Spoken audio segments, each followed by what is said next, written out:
Oya bizda shu dars o'qimoqqa kelgan, tahsil uchun kelgan, ilmni hosil qilamiz. Tahsilning o'zida hadafimiz bizlarni oya bir riyosat talablimi?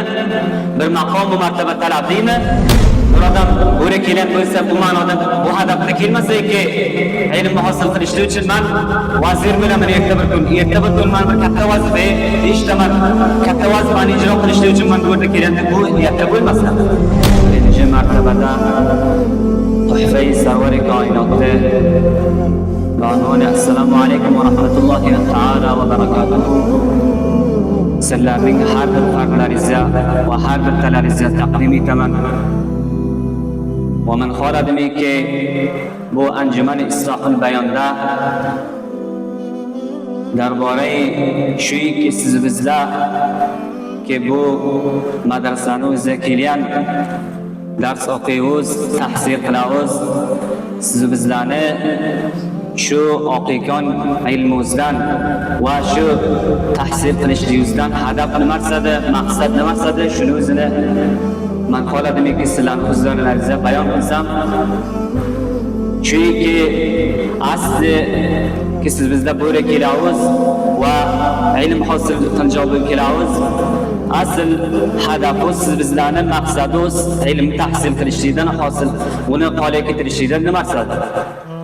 Oya siz bizlarga shu madrasaga kelamiz va dars o'qiymiz. Siz bizlarning maqsadimiz yuragizdagi gap nimasidir? Nima uchun siz bizlar dars o'qiymiz? Nima uchun siz bizlar madrasaga kelgan? Hamma ota va ona va qavmi kechdi tark etgan shu madrasaga siz bizlar kelgan, huzur topgan, asli maqsadimiz va hadafimiz nimasidir? Oya siz bizlar shu dars o'qimoqqa kelgan, tahsil uchun kelgan, ilmni hosil qilamiz. Tahsilning o'zida hadafimiz siz bizlarni oya bir riyosat talablimi? Bir maqom va martaba talablimi? Oya siz bizlarga shu tahsil uchun kelgan, bundan hadafimiz nimasidir? Oya siz bizlar bundan maqsadimiz shumiki bir qancha kalma o'rgansak va uni o'zini taqrir etsa, tabliğ etsa, baxotir shuhrat uchun. Baxotirki o'zini mardimlar mashhur etcha bo'lsa. Shu yuragida shu bo'lsa-ki, mardim meni maqtasa, mardim faloni olim sohib, faloni mavlovi sohib shaxs qanday bir yaxshi taqrir ekan, qancha bir yaxshi tabliğ ekan. Shu niyatda siz bizlar tahsil etamizmi? Shu niyatda siz bizlar madrasaga kelganmi?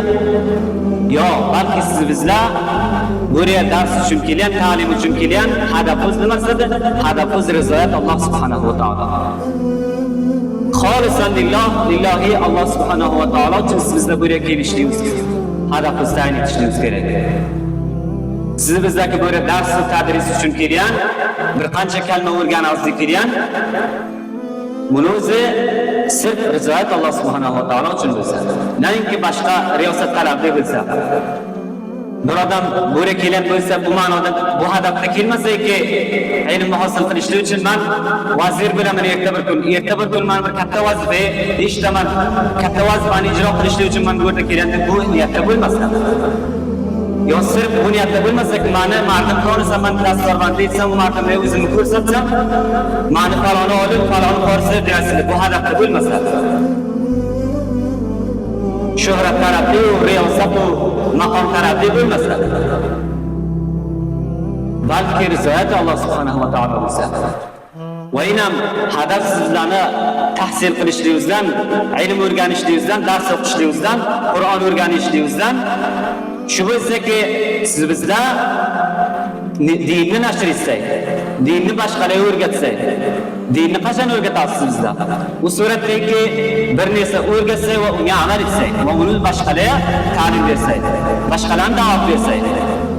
Va siz bizlarning hadaf va yagona maqsadimiz ilmni hosil qilishdan shu bo'lsa-ki, siz bizlar amr va ma'ruf va nahy anil munkar etsak, yaxshi ishni amr etsak, yaramas ishlardan qaytarsak, ulardan nahy etsak. Chunki Alloh subhanahu va taolo o'z kalom pokida aytadiki, kuntum khayra ummatin ukhrijat lin-nas. Siz o'zingiz behtarin ummatlar, hamma ummatlarning ichida. Ukhrijat lin-nas, mardimlar uchun chiqarilgan sizlarni. Ta'muruna bil ma'ruf va tanhauna 'anil munkar. Yaxshi ishni amr etasiz va yaramas ishlardan qaytarasiz. vaqtiki biz mardimni da'vat berdik, dinimizni qaviy beradi, dinimizni nashr topadi. Dunyoga yayraydi. Siz bizlarni yagona hadaflarimizdan bittasiki ilmni hosil qilamiz. Bu madrasaga ishtirok qilyapmizda. Hadafimiz shuki, dinni nashr etsak.